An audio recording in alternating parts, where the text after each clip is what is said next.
Well, I think for a long time the dollar has been declining in what it means to people long before Mr. Trump, either his first or his second tour in the White House. The dollar is part of the arrangements made at the end of World War II in Bretton Woods, New Hampshire. It was the organization in those meetings up there in that hotel at the end of World War II. It was the architecture of the global economy that was being constructed by the victorious powers, the United States, Britain, France, and so on. And since all of the others were destroyed economically, if not militarily, it was the dollar that became the dominant new currency.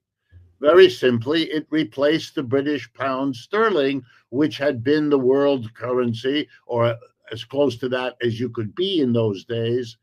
Because of the British Empire, it became the dominant currency. And when the British Empire gave way to the American, which was done by the World Wars One and Two, the British disappear as a world power and the Americans take their place, so did the dollar. But this was a bizarre circumstance. Germany, Japan would begin immediately to try to rebuild what had been destroyed in World War II. And by the 1960s and 70s, 20 years later, they had done it. And other countries began to follow suit. Now, the empires of those countries were gone, so they couldn't do it as quickly. France never could come back. Belgium never could. Britain never could. But the United States kind of took off and became the dominant player, and with it, the dollar. But as other countries rose up, they had to compete with the United States as the dominant player. And so the relationships, anybody thinking about it would have said it, the relationships of the United States as dominant and the rest of the Europeans as compliant junior partners, that would dissolve. And NATO, as their organization, would dissolve with it. Too many competing interests. And that was before it was clear that the one country that could really come back from the devastation of World War II was China, which had not been expected. The poor were supposed to stay poor, as indeed most of the rest of the world has done. But the Chinese didn't agree. And the Chinese turned out to be able to change all of that. Well, once you do that, and once you have it, not only the Chinese doing it for themselves, but being so carefully and successfully able to create an alliance, the BRICS, that is durable and growing and deepening the connections among them, well, then, wow, you are watching a process in which all the conditions for a decline of the dollar are present. And this is not about some kind of aggressive policy on the part of China. There could be such a policy, but they haven't chosen to pursue it. They're simply developing their own networks of buying and selling. And for those networks, the dollar is still convenient. They still use it. But the actions of the United States, not their actions, are making the dollar less attractive for them to use. You don't know what's going to happen to the dollar because of the interventions of the American government. Look, the dollar is down against the euro by 10% from the day that Mr. Trump became president to now. Now, what in the world is going on? That's not to be a 10% in a 3-month period. That's as dramatic in foreign exchange as what Michael told us about the stock market changing 4% in 2 days. These are crazy movements. and you don't know who the United States government is going to decide to sanction. Remember that tariffs is one way of whacking the world. Sanctions is another way. And there are half a dozen countries or more that are now sanctioned. The United States is the number one sanctioning power. No other country comes close. So the United States is giving reasons by these actions and by the up and down, herky-jerky rise and fall to boot of these actions. So you'll make the dollar less and less. Why would you use it? Its value is uncertain. Its vulnerability for you is uncertain. You don't want to do that. It's much better to trade with and to deal with less insecure elements of your exchange relationships. And so the dollar is less desirable, but it's not just the dollar. They're looking for export markets outside the United States because the one here is too risky. They're looking for imports from other parts of the world because those from the United States are too risky. You know, people think there's no cost to invoking national security, something Michael mentioned a few moments ago. But that's a very dangerous game to play. If you use that very loosely, then nobody knows when it will be used against them. You know, the libertarian ideology, which is experiencing, for me anyway, a very welcome death these days. The notion that the world is run by good and bad governments, and everything bad is because the government intervenes, and everything good is when you privatize. We are watching the United States take a hatchet to that idea. Look at the government intervention, you know, this way, that way, one way, this way in the morning and that way in the afternoon. This is now a governmental interventionist economic system. And the ideology of libertarianism is flipped out the window. It was never more than a gloss on the free trade idea, which the United States could benefit from when it was the only game in town after World War II. Now that it's not the only game in town, free trade is out the window, neoliberalism is out the window, and the libertarian ideology that piggybacked off of it, it's out the window too. Well, Richard said the magic words. Why would other countries want to use the dollar? President Trump has said his intention is to steadily lower the dollar's exchange rate. The purpose, he said, is so we can make American industrial exports cheaper as the dollar goes down. Other countries don't have to pay as much. Well, so it'll make an industry manufactured export cheaper if the United States had manufactured products to export, which it doesn't have. And that's what's so bizarre. His logic of making, having a lower dollar, that somehow that's going to help the trade balance. And it's really not about the trade balance at all, especially Vice President Vance has said, well, we don't want other countries to support the dollar's exchange rate by buying more treasury securities and buying more American investments. And so President Trump has said, we're going to put a tariff on foreign purchases of bonds and stocks here. So they're going to have to pay, let's say, 5% tariff. Well, if bonds don't even yield 5% per year, that means any foreign investor in the United States is going to lose money on its investment as the dollar goes down, lowering the value of dollars in foreign currency. And at the same time, when the dollar goes down, that means that American multinational firms that have affiliates in Europe, all of a sudden, whatever earnings their affiliates are able to make in Europe or countries whose currency doesn't go down are going to be much more valuable than the United States. And so this is going to encourage yet more investment outflow. But I want to say another comment based on what Richard began to say. What we're seeing in China's industrial takeoff isn't simply a market phenomenon of manufacturing efficiency. It's not simply that they organize their factories better and invest more in research and development. It's a conflict of social systems.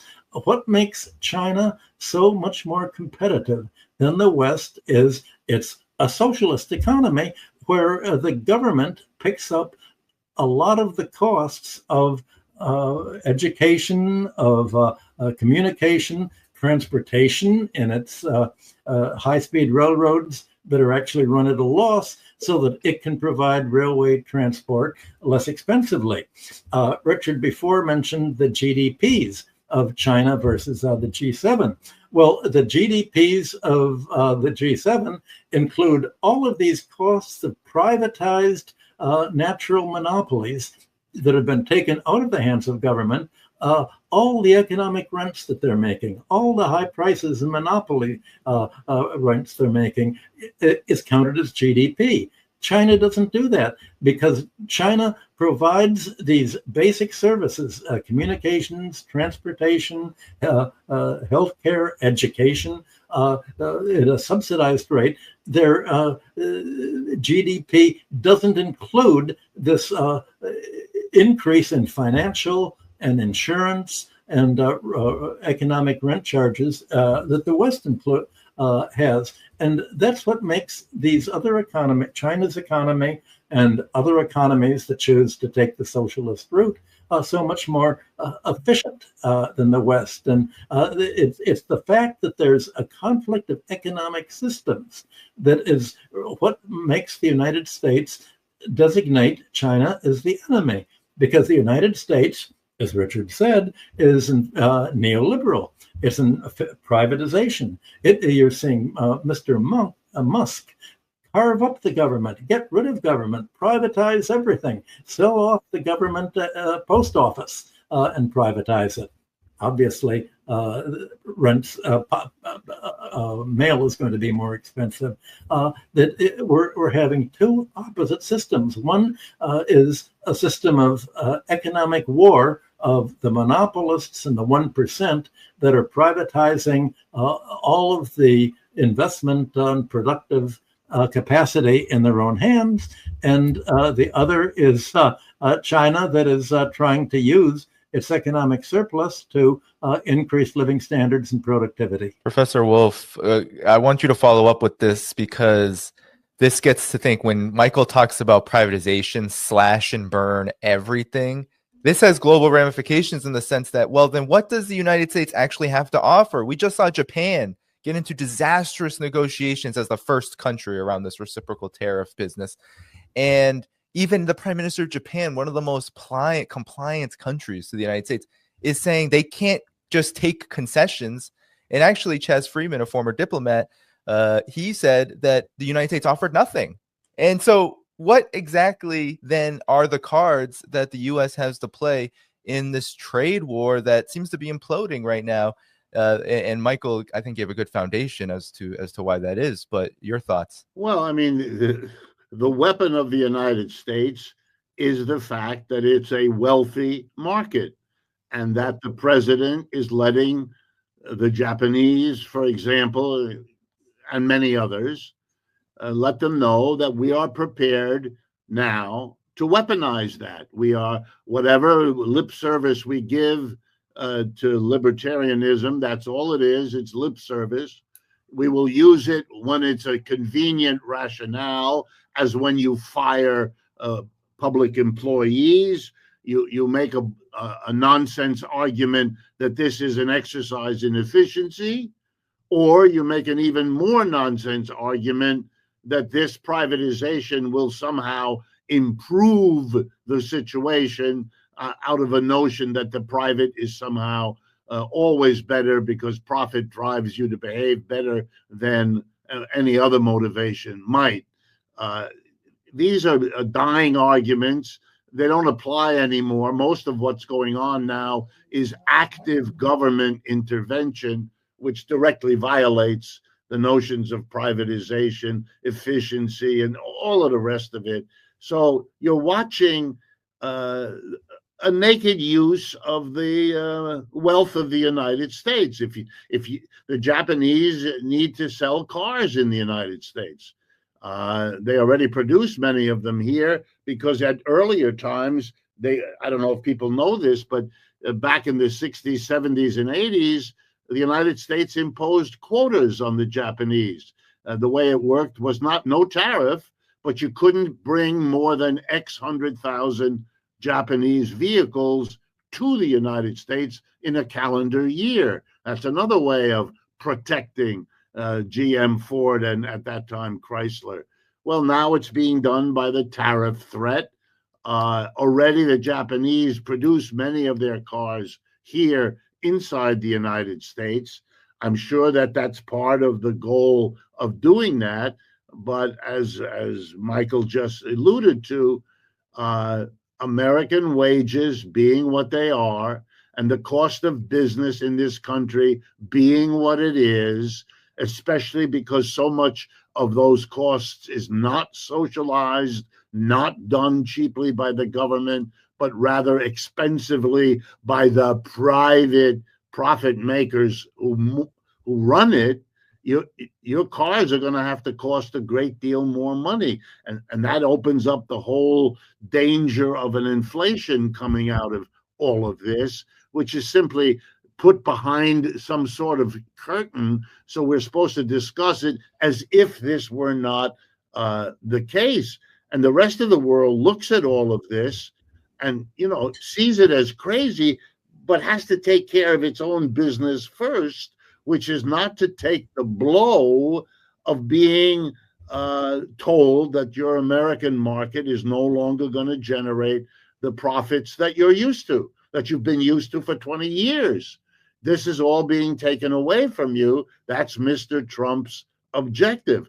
His real goal, he dare not say it, but his real goal is that producers in other countries, Japan and any other country, will be so horrified by the loss of sales in the United States now that Americans will have to pay Uncle Sam a tariff on top of the price of the item, that they're going to lower the prices of what they sell as a way to make the net effect of a tariff less than if it was just added to their unchanged price.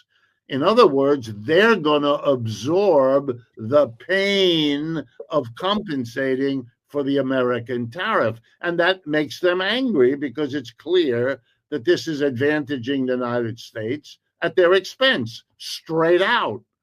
And they're going to yell about the private capitalists in Japan are going to the Japanese government and saying, hey, you're our government. We pay you taxes. Do something. Make this problem go away. We can't, we're making an 8% profit. With a 10% tariff, we're done. We're not going to make any profit at all. So don't. And if that happens, we're going to lay off 50,000 workers. And if that happens, you're going to lose the next election. I mean, this is not a polite conversation. And Mr. Trump imagines that he's in a position to impose this much pain on so many countries who will therefore just lie down, roll over, and do what they're told. We're not there anymore. It's too late for that. And the denial of that is in the end holding back the policy recognition. If we had a real opposition in this country, an opposition party, they would be going to town with all of this.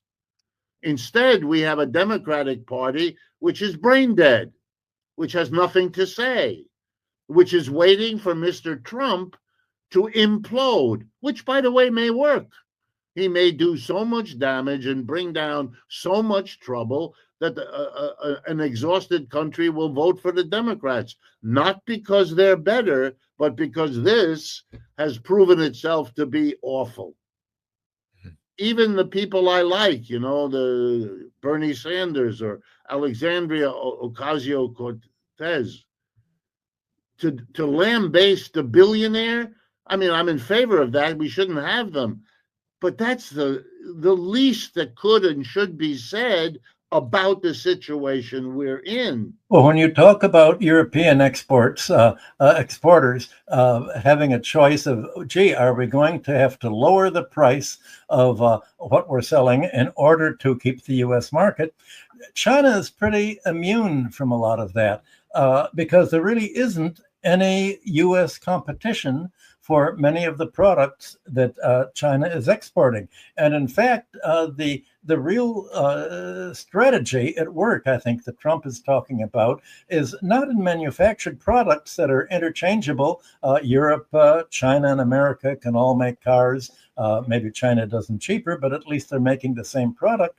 But America is trying to concentrate its power in high-tech information sector monopoly and computer chips and the whole electronic revolution. And Trump thinks if we can deny China the ability to rival us technologically, to be able to make products that compete with us, then it doesn't matter what international prices or tariffs are, because whether tariffs increase prices or not, the countries that import these absolutely necessary goods, whether it's computer chips or food or whatever, they're going to have to pay whatever the supplier charges, whatever, because they're a monopoly good. So the United States is trying to monopolize whatever sectors it can in high technology, information technology, so that it can suddenly threaten to sanction other countries. Like in the 1950s, after Mao's revolution in China, the United States tried to boycott food exports to China to starve it out. Well, they can't use American agriculture to starve out other countries anymore, but Trump is hoping that he can use information technology to starve out other countries, to make it impossible for them to use computerized or internet transportation, if he can only get other countries to sanction them. So all of a sudden, we're, again, not in the sphere of tariffs for price competitiveness. It's tariffs to be weaponized to destabilize the trade, especially of Europe and maybe a few other Asian countries, in order for them to boycott and sanction China so that it cannot become a rival in exporting those products that the United States wants to monopolize. So instead of the labor theory of value underlying international costs and trade, we have a rent theory of international trade. What can you, how many products can you monopolize to impose monopoly rent charges on your clients because you've blocked them from being able to produce competing products? Yeah, this is very important because that would be a logical strategy if they could do it. I don't think they can do it, but yes, it's a logical strategy that, you know, if you have a monopoly on something that everybody who manufactures anything has to have, computer managed production, well, then what the United States can do is siphon the surplus, the profits, out of everybody else in the world. Let manufacturing be done in China, but they'll have to pay such enormous fees, monopoly fees, to use the technology that the profit they make from their manufacturing will all be lost in the exaggerated monopoly prices they have to pay for their technological inputs. That, you know, in a way, that's the British Empire. It survived in London because it could be the place where you go for the financing and the insurance for what everybody else in the world was producing and shipping from one corner of the world to the other. But they had to pay an insurance company in London, and they were in a position to siphon not all of it, but to siphon a huge part of the world's wealth so that London could be, a playground for rich people in the way that New York has become too. And there's this hope that maybe you could salvage, and it would be an enclave America, because there isn't enough of this going to happen, especially now that the Chinese have demonstrated that they're very good at the high-tech stuff anyway. But there'll still be the ability to siphon enough to make for very wealthy suburbs of New York and Washington and Chicago and LA and all of that. And the rest of the country will be a mass of desperate poverty, which is a direction we seem to be going anyway. That's a conceivable thing, yeah. Although the desperate situation of Europe, which will become more desperate now, argues that they may, in the end, begin to realize that they have to do something to avoid being shunted into irrelevance between the Chinese on one end and the United States on the other.